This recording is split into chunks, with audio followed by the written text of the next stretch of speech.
دیکھ لیں، لیکن کبھی حضور کی ذات پر بات نہیں ہوئی تھی۔ اول من انکر التوسل والاستغاثہ والنداء ہوا ابن تیمیہ۔ سب سے پہلا شخص، امام نبہانی نے شواہد الحق میں لکھا ہے، پہلا شخص جس نے توسل سے، استغاثے سے اور ندا سے انکار کیا وہ ابن تیمیہ تھا۔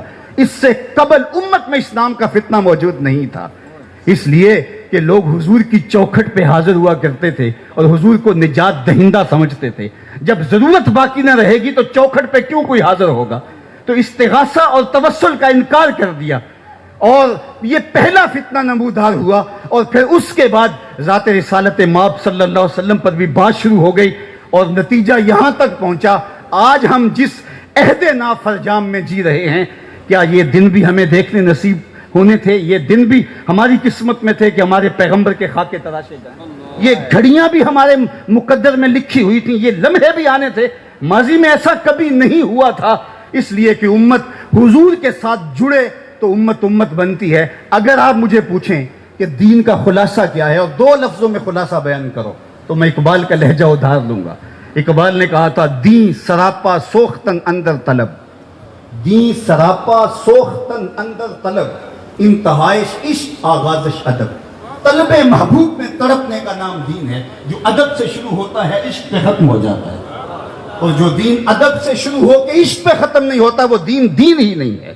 عشق ہی ابتدائے ذات، عشق ہی انتہائے ذات، عشق نہ ہو تو شرح و دین بت کدا تصورات، کچھ باقی نہیں بچتا۔ تو ذات رسالت مآب صلی اللہ علیہ وسلم سے دور کرنے کی بدکاری کی گئی، اور جن لوگوں نے امت کے مرض کی تشخیص کی، ابھی ایک لفظ یہاں بولا جا رہا تھا نباز اثر، تو اثر کی نبض پہ حضور ضیاء الامت نے ہاتھ رکھا، اور مصنف کتب کثیرہ بننے کی بجائے ایک قرآن پہ کام کیا، اور دوسرا کام انہوں نے حضور کی سیرت پہ کیا، تاکہ یہ زمانہ میرے رسول کی زلفوں کا اسیر ہو جائے۔ حضور کی غلامی اس کے رگ و ریشہ میں جب محو نفوذ ہو جائے گی، چونکہ محبت انسانوں کو، امت کو باہم جوڑتی ہے۔ یہاں میں ایک جملہ اور رک کے کہوں گا، دنیا کی جتنے بھی محبتیں ہیں یہ رقیب پیدا کرتی ہیں۔ ایک کے دو چاہنے والے آپس میں رقیب ہوتے ہیں، یہ میرا محبوب ہے تم نے کیوں دیکھا؟ لڑائی کی نوبت آ پہنچی، قتل و غارت تک معاملہ پہنچا۔ حسن ہی اتنا قلیل ہے کہ صرف ایک کی ضرورت کو پورا کرتا ہے، دوسرا آیا نہیں، لڑائی ہوئی نہیں۔ یہ دنیا کی محبتیں رقیب پیدا کرتی ہیں، ایک کے دو چاہنے والے آپس میں رقیب ہوتے ہیں، لیکن میرے محمد عربی کے چاہنے والے آپس میں حبیب ہوتے ہیں۔ دل بمحبوب حجازی بستائم، دل بمحبوب حجازی بستائم، زی جہت با یک دیگر پیوستائم۔ ہماری محبت کا سبب ذات رسالت مآب ہے۔ دل بمحبوب حجازی بستائم، زی جہت با یک دیگر پیوستائم، چون گلے صد برگ مارا بو یکیست، او کے جانے ای نظاموں او یکیست، مست چشمے ساکیے بتہاستیم، در جہاں مثل مو می ناستیم۔ ساری محبتیں رقیب پیدا کرتی ہیں، حضور کی محبت حبیب پیدا کرتی ہے۔ چاہتوں کا نور پھیلنا شروع ہو جاتا ہے۔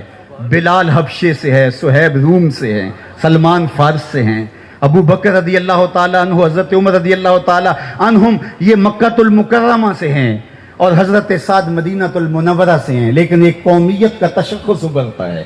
یہ قومیت وجود میں نام محمد صلی اللہ علیہ وسلم کی وجہ سے آتی ہے۔ اس لیے اقبال نے بھی کہا تھا، قوت عشق سے ہاتھ پست کو بالا کر دے، دہر میں اس میں محمد سے اجالا کر دے۔ دہر میں روشنیاں ہوں گی تب جب حضور کے دامن سے لپٹ جائیں گے۔ تو کہا کہ دی سراپا سوختن اندر طلب، اللہ اکبر، انتہائش عشق آغازش ادب۔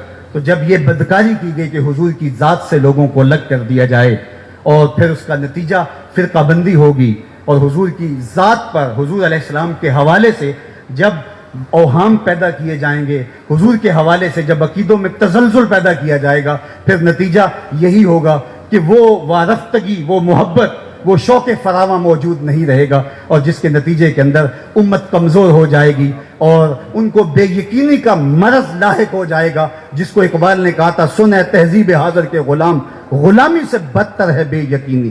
آج قوم کو بے یقینی میں مبتلا کرنے کی جب سازش کی جا رہی ہے، تو ہم دیکھتے ہیں کہ ضیاء النبی ایک ایسا روشنی کا منبع و مصدر ہے، ایک ایسا جلتا ہوا چراغ ہے کہ جب آپ اس کو کھولتے ہیں تو روشنیاں پھوٹنے لگتی ہیں، اجالے نکلنے لگتے ہیں اور سطر نور بانٹتی ہوئی نظر آتی ہے. اور جب اس سیرت کی خوبصورت کتاب کو آپ پڑھتے ہیں تو آپ کا دل حب رسول سے سرشار ہو جاتا ہے.